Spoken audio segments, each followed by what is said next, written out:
მაშინაც კი, როცა ლიბანში ცეცხლის შეწყვეტა გამოცხადდა, ჰეზბოლას მომარაგების ხაზები შესაძლოა კვლავ აქტიური იყოს, განსაკუთრებით სირიის საზღვართან. სირიის უსაფრთხოების ძალებმა ცოტა ხნის წინ ლიბანში რაკეტების ლიბანში კონტრაბანდულად შეტანის მცდელობა აღკვეთეს, რაც აჩენს კითხვებს თუ როგორ ცდილობს ჰეზბოლა ამ ზეწოლის პირობებში აღდგეს. დამატებითი ინფორმაციისთვის ჩვენთან ერთად არის დოქტორი ზოი ლივორნიკი, მკვლევარი და სპიკერი ალნას ცენტრიდან. ზოი, სირია დიდი ხნის განმავლობაში იყო ჰეზბოლასთვის გზა ბაშარ ალ-ასადის მმართველობისას, მაგრამ ახალი პრეზიდენტის აჰმედ ალ-შარას პირობებში უნდა გამკაცრებულიყო ირანის მხარდაჭერილი ამ მილიციების წინააღმდეგ ბრძოლა. ეს ასე არ არის ლიბანის საზღვართან ახლოს. კი, არის მცდელობები ამ კონტრაბანდული ქსელების აღკვეთისთვის, თუმცა ვხედავთ, რომ ისინი ჯერ კიდევ საკმაოდ აქტიურობენ. ყოველ თვე ვხედავთ მინიმუმ 1 ან 2 ან მეტ შემთხვევას, როცა კონტრაბანდა იჭერენ, რაც ნიშნავს, რომ შეგვიძლია ვივარაუდოთ ბევრად მეტი შემთხვევა, რომლებიც წარმატებით ხორციელდება და არ იჭერენ. ასე რომ კონტრაბანდული ქსელი ჯერ კიდევ ძალიან აქტიურია, ის ადაპტირდება, იცვლება ასადის რეჟიმის დაცემის გამო, მათ მოუწიათ გარკვეული ცვლილებების შეტანა, მაგრამ თუ რამეში გამოირჩევიან, ეს მოქმილობა, ასე რომ ეს ცვლილებები უკვე გააკეთეს. ჩვენ ვსაუბრობთ საზღვარზე, რომელიც სირიასა და ლიბანს შორის 400 კილომეტრზე მეტია, მისი უმეტესი ნაწილი დაუცველია. ამ 400 კილომეტრზე რამდენიმე არალეგალური საზღვრის გადაკვეთის პუნქტია დაახლოებით ყოველ 3 ან 4 კილომეტრში არსებობს არალეგალური საზღვრის გადაკვეთის პუნქტი.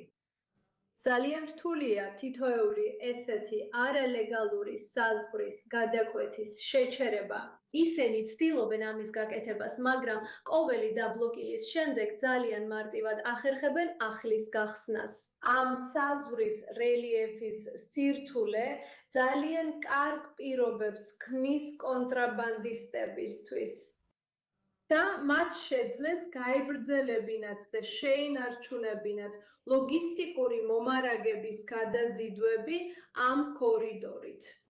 ასადის რეჟიმის დაცემის მიუხედავად იმისა, რომ ამჟამად კონფლიქტში ვართ და ჰეზბოლაზე დიდი ზეწოლაა, ეს მათთვის, ირანელებისთვის და შიიტური ღერძისთვის ძალიან მნიშვნელოვანი პრიორიტეტია, რომ შეინარჩუნონ ეს ლოგისტიკური მიწოდების კორიდორი.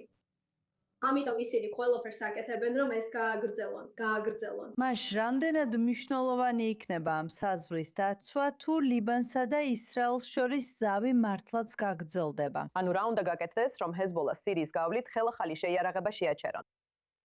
ეს ძალიან რთულია, რადგან აშკარად სირიელები ცდილობენ ამას, მაგრამ ეს რთულია, ეს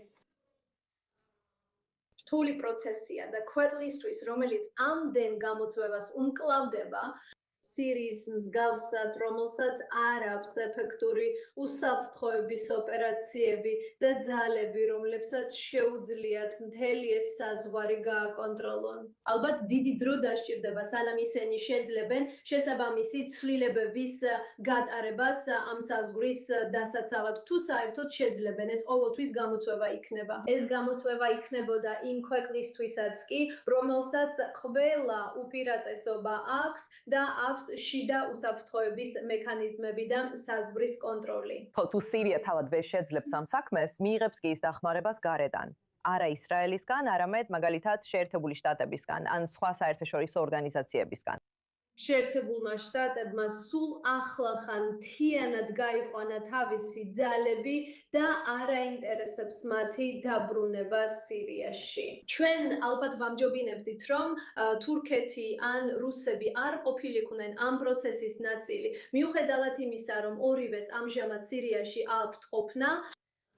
ამიტომ რთულია ვიფიქროთ, ვის შეძლებს ამ საზღვარზე კონტროლის დამყარებას. ლიბანის მთავრობა, რა თქმა უნდა, მეორე მხარეს, ასევე უნდა შეძლოს თავისი მხრიდან საზღვრის კონტროლი. მაგრამ აშკარაა, რომ ჩვენ ვნახეთ და თქვენც ადრე გისაუბრიათ, ლიბანის მთავრობისთვის თავისი ავტორიტეტის დამკვიდრების პრობლემებზე, განსაკუთრებით ჰეზბოლას წინააღმდეგ. ასე რომ ორივე მხარეს ყავს მხარეები, რომლებიც ან ვერ ახერხებენ, ან არ სურთ გააკეთონ საჭირო ნაბიჯები ამ საზღვრის დასაცავად. რაც თუნდაც რომ შეძლონ, უნდოდეთ და შეეძლოთ, მაინც დიდი გამოწვევა იქნება. ასე რომ ალბათ ახლა მომავალშიც გავაგრძელებთ ამ პრობლემის ხილვას და ისინი გააგრძელებენ და შეინარჩუნებენ ამ კონტრაბანდის ქსელებს. კარგით, ექიმო, ზოი ლივორნიკი, ძალიან საინტერესო შეხედულება იმაზე, რასაც სირიასა და ლიბანს შორის კვლავ ხედავთ. მადლობას გიხდით, რომ შემოგვიერთდით i24 News ინგლისურ არხსა დღეს. გმადლობთ. დიდი მადლობა.